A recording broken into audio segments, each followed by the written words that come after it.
사랑하는 행복한 교회 성도 여러분, 이 영상을 보시는 하나님 나라의 귀한 자녀 여러분, 오늘은 2022년 5월 16일 월요일입니다. 오늘 본문에서는 블레셋이 탈취한 법궤가 블레셋 땅에서 어떤 기적을 일으켰는지 기록하고 있습니다. 블레셋은 법궤를 아스돗의 다곤 신당에 두었습니다. 아침에 보니 다곤 신상이 궤 앞에서 엎드려져 있어서 세워놓았는데 다음날 아침에는 머리와 두 손이 끊어진 채 또 엎드려 있었습니다. 독한 종기의 재앙이 아스돗을 쳐서 망하게 했습니다. 이 비슷한 과정이 법궤를 옮긴 장소인 가드와 에그론에 반복되었습니다. 오늘 본문을 나누어 보겠습니다. 1절부터 7절 아스돗의 재앙, 8절부터 9절 가드의 재앙, 10절부터 12절 에그론의 재앙입니다. 먼저 오늘 본문 사무엘상 5장 1절부터 12절까지의 말씀을 듣고 다시 보겠습니다.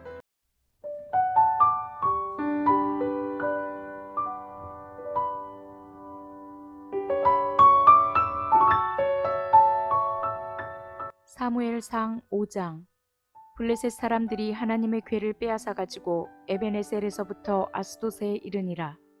블레셋 사람들이 하나님의 궤를 가지고 다곤의 신전에 들어가서 다곤 곁에 두었더니 아스돗 사람들이 이튿날 일찍이 일어나 본즉 다곤이 여호와의 궤 앞에서 엎드러져 그 얼굴이 땅에 닿았는지라. 그들이 다곤을 일으켜 다시 그 자리에 세웠더니 그 이튿날 아침에 그들이 일찍이 일어나 본즉 다곤이 여호와의 궤 앞에서 또다시 엎드러져 얼굴이 땅에 닿았고 그 머리와 두 손목은 끊어져 문지방에 있고 다곤의 몸뚱이만 남았더라. 그러므로 다곤의 제사장들이나 다곤의 신전에 들어가는 자는 오늘까지 아스돗에 있는 다곤의 문지방을 밟지 아니하더라.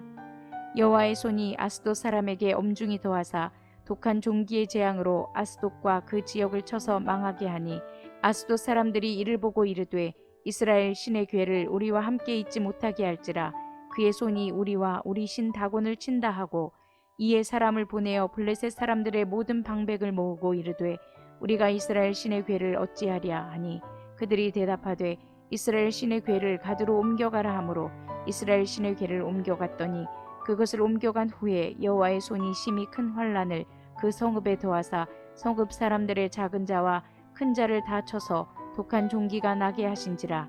이에 그들이 하나님의 궤를 에그론으로 보내니라.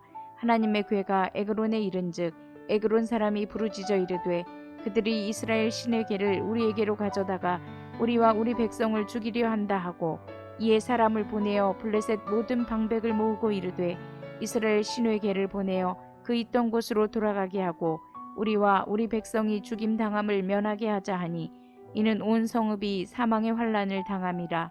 거기서 하나님의 손이 엄중하심으로 죽지 아니한 사람들은 독한 종기로 치심을 당해 성읍의 부르짖음이 하늘에 사무쳤더라.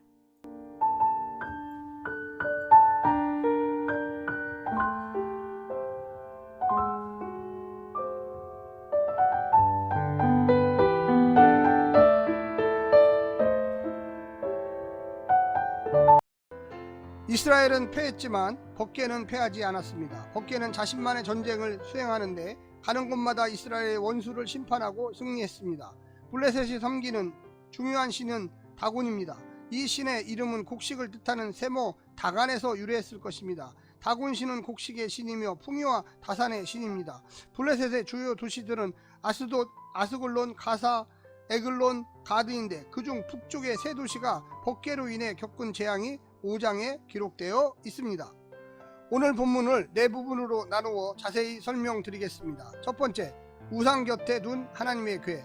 하나님의 궤를 빼앗은 블레셋들은 자신들의 신인 다곤 곁에 두었습니다. 자기 신의 승리를 축하하고 여호와를 그 지배 아래 두고 있다는 것을 블레셋 백성들에게 과시하려는 의도였습니다. 그들은 이 여호와 하나님을 자신들이 대장부처럼 싸우면 이길 수 있고 궤를 이동하듯 자신들 마음대로 부릴 수 있는 대상으로 보았습니다. 그렇게 하나님을 만만하게 보게 만든 것은 하나님의 백성 이스라엘이었습니다.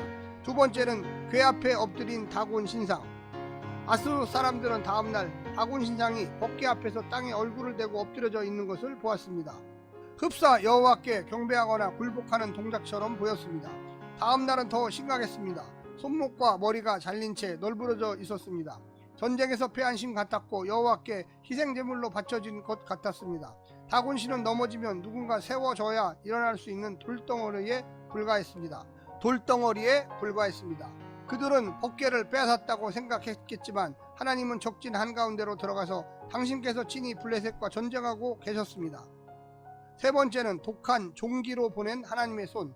하나님의 궤가 있는 곳에 하나님의 손 능력이 역사하십니다. 독한 종기로 아스돗과 그 지역을 치시자 사람들은 그것이 우연이 아니라 하나님의 손이 자신들과 다곤신을 치는 사건으로 해석하고는 급히 궤를 가드 쪽으로 옮겼습니다. 하지만 궤가 가는 곳에 하나님의 손이 내리는 심히 큰 환란도 따라갑니다.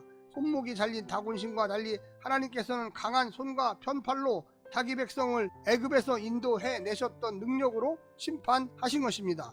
마지막 네 번째는 하나님의 궤를 피하는 블레셋.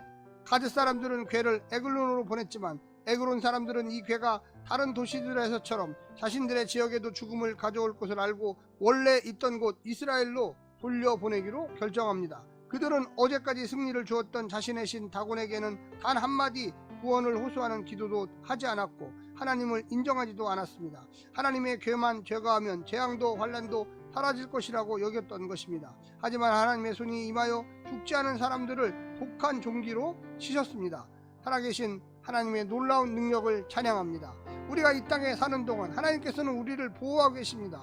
하나님께서는 우리에게 복 주시기를 원합니다. 그런데 우리가 불신앙을 갖고 있어요. 성도들이 하나님을 믿지를 않아요. 돈, 만문의 신을 믿습니다. 인간관계의 신을 믿어요. 그런 자들에게 줄 것은 무엇입니까? 입으로는 신앙인인데 종기밖에 없습니다. 우리가 잘 깨달으셔야 돼요. 하나님 말씀을 믿고 순종하고 오직 유일하신 복 주시는 분은 여호와 하나님임을 우리는 고백해야만 할 것입니다. 오늘 하루도 승리하십시오. 샬롬.